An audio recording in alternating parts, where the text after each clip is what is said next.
The phone wouldn't stop vibrating. 43 missed calls. Same 3 names cycling like vultures over a corpse. My wife, my son, my daughter.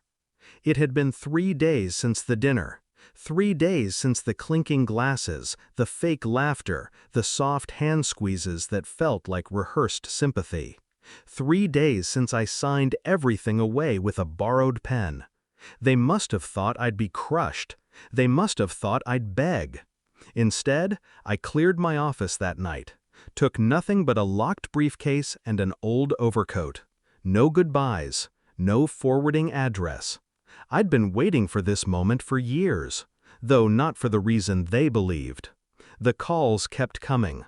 I didn't answer, because I knew exactly what had happened, and they didn't, not yet. It started the moment my daughter slid the folder across the linen tablecloth. Her nails, painted a careless red, tapped the edge as if she were presenting me with an award. Inside, divorce papers, property settlements, pension rights. My pension. Your pension is ours, she said, smirking like a child playing grown-up. You get nothing. My son chuckled low. My wife didn't look at me. She looked at the wine in her glass. I remember the taste of my steak going metallic in my mouth. I remember the applause still echoing from my retirement speech, the gold watch still warm against my wrist. 40 years of service. 40 years of overtime, of missed holidays, of carrying a company on my back. My daughter leaned in. Congrats on 40 years of wasting your life, old man. I nodded, took out my pen, signed. Understood, I said. They thought it was surrender. It wasn't. The truth is, I'd seen it coming long before the dinner. The late-night whispers in the kitchen, the missing documents from my study, the way my wife suddenly cared about my retirement account more than my health. I didn't confront them. Confrontation is a warning, and warnings give people time to clean up. Instead, I quietly prepared. Months before, I transferred my pension into a trust, one they didn't know existed, naming someone else as the sole beneficiary. I let the public records show the old accounts. I left just enough in them to keep the illusion alive.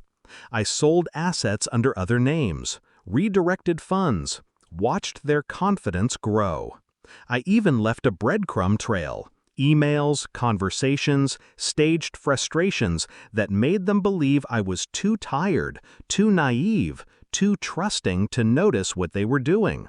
They bought the act completely. That night at the dinner, when I signed those papers, they believed they had won. But the real game hadn't even started. 3 days after the dinner, I checked the clock on the wall of the cheap motel where I was staying. They would have gone to the bank by now. Found the accounts dry. The pension inaccessible. The trust sealed. That's when the calls began. By call 12, I imagined the panic in their voices. By call 25, the arguments between them.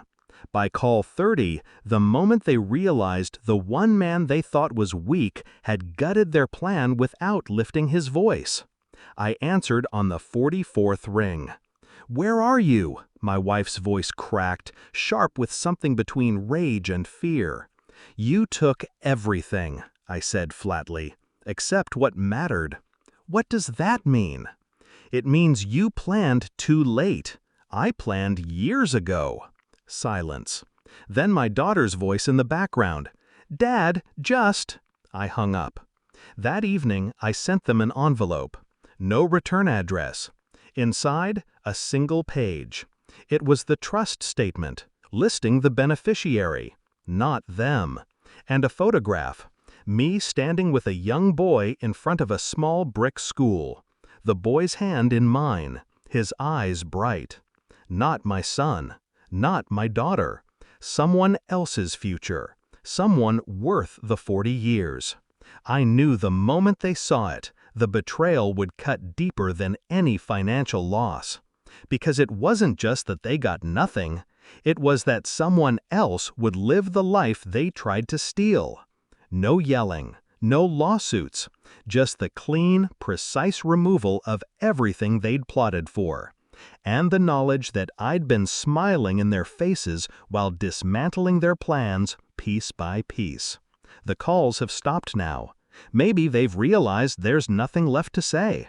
Or maybe they're still sitting in that big, empty house, staring at the statement, wondering when exactly they lost. I sit on a park bench most morning, coffee in hand, watching the boy from the photograph run across the grass. His laughter cuts through the cold air. I feel nothing for the people who share my blood. Some lives are worth building. Others are worth abandoning. When the 44th call came, I thought I might answer again, but instead I turned the phone off and kept walking.